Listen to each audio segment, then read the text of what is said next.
Ah, The Witcher 3, yes. Maybe you always wanted to play it but never really got into it. Or maybe you even started but, well, for some reason stopped in the beginning.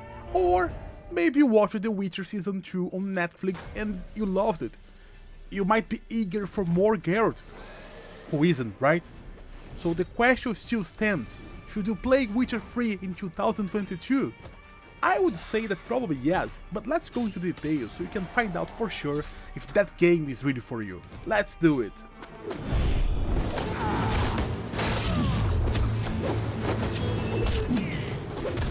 The Witcher 3 is an action RPG launched in 2015. It was developed by the Polish company named CD Projekt Red.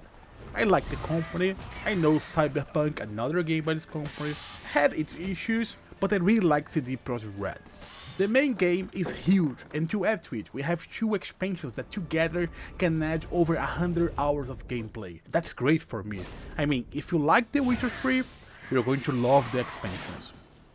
Like in the first 2 games, you play as Geralt of Rivia, and you get to explore this amazing open world with lots of different regions, NPCs, monsters, mysteries and stuff to do. Geralt is a witcher from the Wolf School, a monster hunter, and although you may have a story to follow here, you know, the main story, and it is a good one, you have lots of freedom, so you can kinda choose what you want to do. This is the kind of game that if you want, you can completely forget about your main goal and spend hours roaming the open world, kind of like Red Dead Redemption 2 or GTA. And you can spend time getting to know its people and locations, accepting side quests and hunting monsters. Or even, you can almost forfeit most aspects of this game and just spend your time going from place to place, challenging NPCs to a game of Gwent, a card game that you can play inside The Witcher 3, that even became its own standalone game. And my Geralt is the master of Gwent. And speaking of side quests, I think to this day this game is the one that does the best in this area. Most of the side quests here are full of life and have entertaining stories on their own.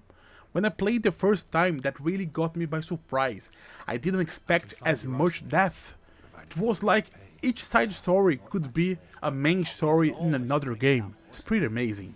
The combat here is fast-paced and fun, and you can choose how you want your Geralt to dispose of your enemies.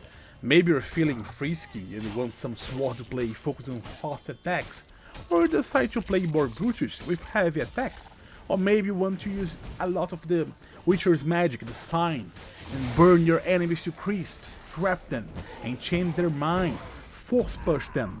Oh yeah, yes, Witchers would give Jedi's a run for their money. They would. Watch out, Luke Skywalker. Or even you can focus on becoming the greatest junkie there is. I mean, the greatest alchemist there is. And you could even play something in between, I don't know. There are many choices over here, and they are all kind of viable. That's a good thing. But don't think you're going to be doing all of that with one of your buddies. There is no multiplayer in The Witcher 3. It is a single-player RPG game, but that does not make the game worse, okay? It's a very good story, and all your choices make changes in the world. It's very hard to do that and tackle the multiplayer aspect at the same time. Yeah, I know Larian can do it with Divinity and Divinity 2, and, well, probably Baldur's Gate 3, but Larian is special. So don't let these hinder the game to you, unless that's a main thing that you have to have in game. If you're a guy that needs to have multiplayer game to play it, then Witcher 3 is not for you, and you can actually stop listening to this review and just go on and not play Witcher 3. But like the video, subscribe to the channel. Thank you very much.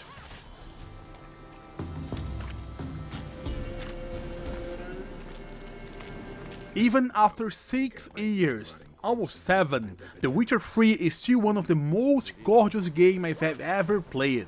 And there is a free update due to arrive at any moment that will scale The Witcher 3 graphic to the next gen. I guess it will become even more gorgeous.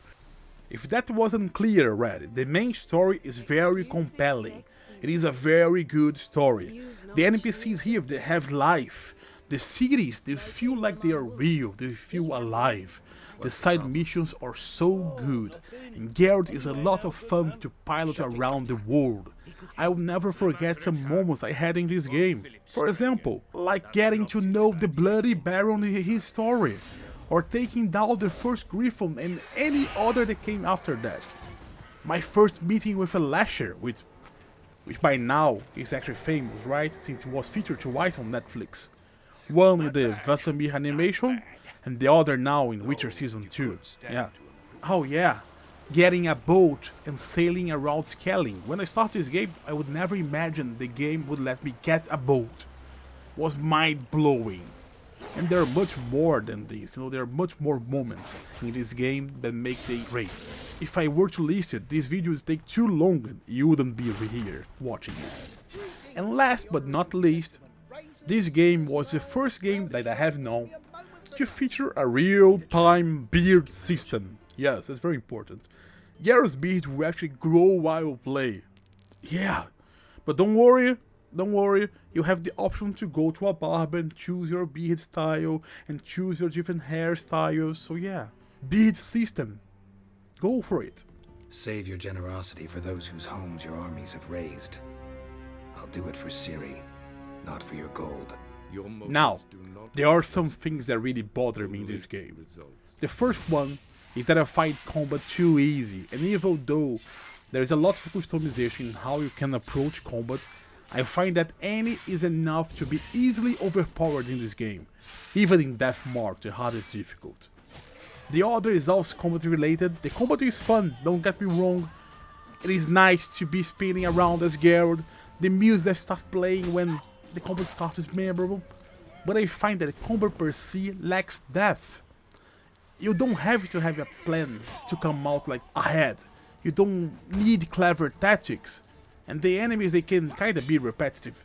Usually, the enemies just come at you and try to hit you, and some enemies will try and shoot you, and there's not enough special abilities, I don't know. And even bosses, they are lacking. There are hardly enough bosses for here. That's a thing that I think needed to be addressed. Lack of depth, kind of repetitive, but still fun combat.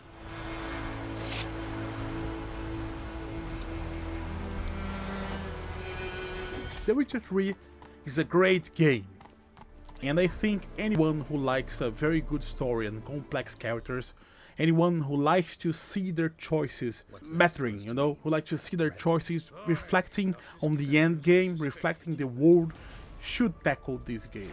It is that good. We from Yaba Games, we give The Witcher 3 a big 9! Yes, the game deserves a 9.